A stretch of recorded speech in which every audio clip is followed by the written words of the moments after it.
19-ാം നൂറ്റാണ്ടിൻ്റെ അവസാനവും 20-ാം നൂറ്റാണ്ടിൻ്റെ ആദ്യവുമൊക്കെയായാണ് ബ്രിട്ടീഷുകാർ വയനാട്ടിൽ വൻകിട തേയിലത്തോട്ടങ്ങൾ തുറന്നത്.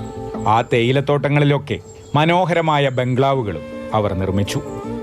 അവയിൽ പലതും ഇപ്പോഴും തല ഉയർത്തി നിൽക്കുകയാണ്.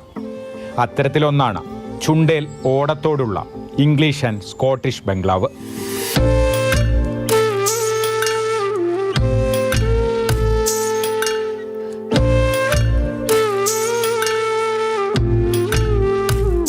മുന്നൂറ് ഏക്കറോളം വരുന്ന തേയിലത്തോട്ടത്തിന് നടുവിൽ കുന്നിൻ മുകളിലാണ് ഈ ബംഗ്ലാവ് നിർമ്മിച്ചിരിക്കുന്നത്.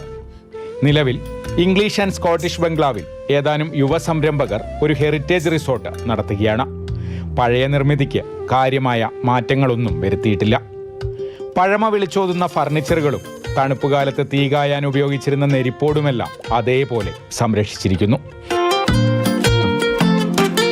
ഇതിൻ്റെ ഉള്ളിൽ എന്ന് പറഞ്ഞാൽ എല്ലാം വിൻറ്റേജ് മോഡൽ. അവരെങ്ങനെ ആ ബംഗ്ലാവ് ഉണ്ടാക്കി അതേപോലെ തന്നെയാണ് നമ്മളിത് കീപ്പ് ചെയ്യുന്നത്. അതിനകത്ത് ഫർണിച്ചർ ആണെങ്കിൽ ഈവൻ സ്വിച്ച് ബോർഡ്സ് ആണെങ്കിൽ തന്നെ ഒരു ചേഞ്ചസും ഇല്ലാണ്ട് പഴയ രീതിയിൽ തന്നെയാണ് ആക്കുന്നത്. അപ്പം നമുക്ക് കൂടുതലും വിൻറ്റേജ് ആഗ്രഹിക്കുന്ന ആൾക്കാർ, അതേപോലെ ഒരു പഴയ ബംഗ്ലാവിൽ താമസിച്ച് അത് എക്സ്പീരിയൻസ് ചെയ്യണമെന്ന് ആഗ്രഹമുള്ള ആൾക്കാരാണ് കൂടുതലും വരുന്നത്.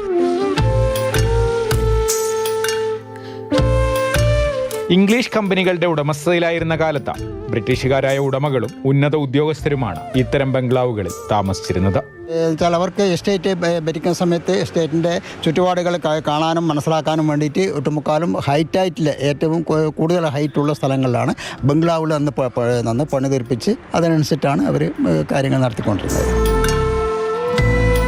തേയില എസ്റ്റേറ്റുകൾ കേന്ദ്രീകരിച്ച ഫാം ടൂറിസം വ്യാപകമായതോടെ ഇത്തരം പുരാതന ബംഗ്ലാവുകളിൽ താമസിക്കാൻ വിദേശ രാജ്യങ്ങളിൽ നിന്നടക്കം വിനോദസഞ്ചാരികൾ എത്തുന്നുണ്ട്.